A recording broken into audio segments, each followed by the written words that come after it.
தாம்பீரபரணியின் தமிழ் என்ற முகப்பின் வாயிலாக என் நெஞ்சார்ந்த வணக்கங்களை தெரிவித்து கொண்டு துன்பங்கள் 40 என்ற தலைப்பிலே சில கருத்துக்களை நாம் பகிர்ந்து கொள்வோம்.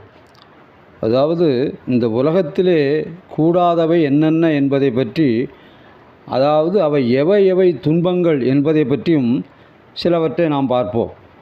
இவை துன்பம் தருபவை என்று நாம் அறிந்தால் அதை நீக்கி இருத்தலே இன்பமாக அமையும். பொதுவாக வாழ்க்கையிலே யாரும் துன்பப்படவோ கஷ்டப்படவோ விரும்ப மாட்டார்கள். எனவே இவைதான் துன்பமான செயல்கள் என்பதை அறிந்து நாம் ஒதுங்கினாலே மற்றவை எல்லாம் இன்பம் என்பதை நாம் உணர்ந்து கொள்ளலாம். இப்போது யாது செயல்கள் துன்பம், அதாவது துன்பங்கள் தரக்கூடிய செயல்கள் என்ன என்பதை பற்றி இப்பொழுது பார்ப்போம்.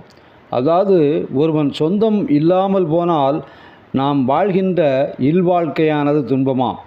அதாவது கணவன் மனைவி குழந்தைகள் மட்டுமே உள்ள ஒரு குடும்பம், அதாவது சொந்தங்கள் இல்லாமல் போனால் அந்த இல்வாழ்க்கை துன்பமாம்.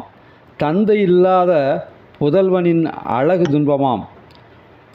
விரதம் நோன்பு அனுசரிப்போர்கள் இல்லங்களில் சென்று விருந்து போற்றுதல் துன்பமாம். பயிர்களை பயிரிட்டு அதை சுற்றி வேலி பாதுகாக்காமல் இருப்பது பயிருக்கு துன்பமாம். மழைக்காலத்திலே ஒழுகுதலை உடைய கூரைகளை உடைய ஒழுக்கிருக்கும் இல்லையா, அந்த மாதிரி ஒழுகுதல் உடைய கூரைகளை உடைய வீட்டில் வாழ்தல் துன்பமாம். நீதியும் நேர்மையும் இல்லாத ஆட்சியிலே மக்கள் படும் அவதி துன்பமாம். நாம் வெளிப்படையாக செய்யும் சில செயல்கள் நமக்கு துன்பங்களை தரும்.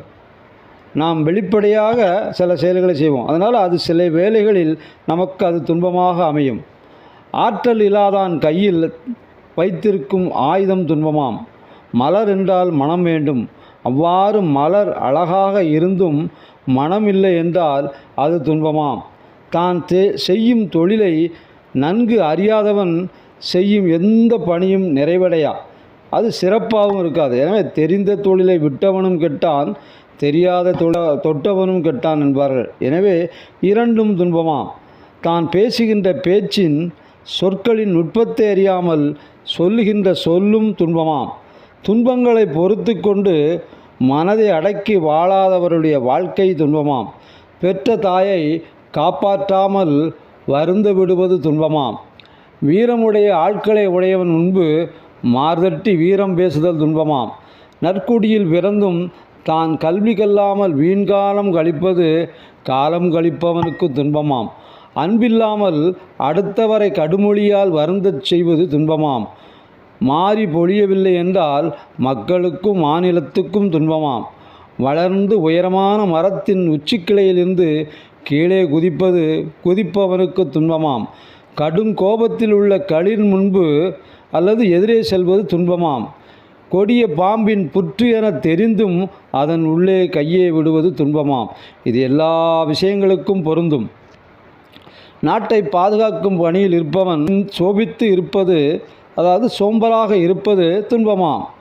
பூமியில் இட்ட நல் விதைகள் முளைக்காமல் இருப்பது துன்பமாம். எவ்வளவு கொடுத்தாலும் மகிழாமல் இன்னும் இன்னும் கேட்போருக்கு பொருள் கொடுத்தல் துன்பமாம். முதுமையுற்ற காலத்தில் நோயுறுதல் துன்பமாம். உடலை தின்று உடலை வளர்ப்பது மிகவும் துன்பமாம். மதிலில்லாத நாட்டை காட்பது துன்பமாம். ஐம்பொருள்களையும் அடக்கி கொள்ள தெரியாதவனுக்கு தவம் துன்பமாம்.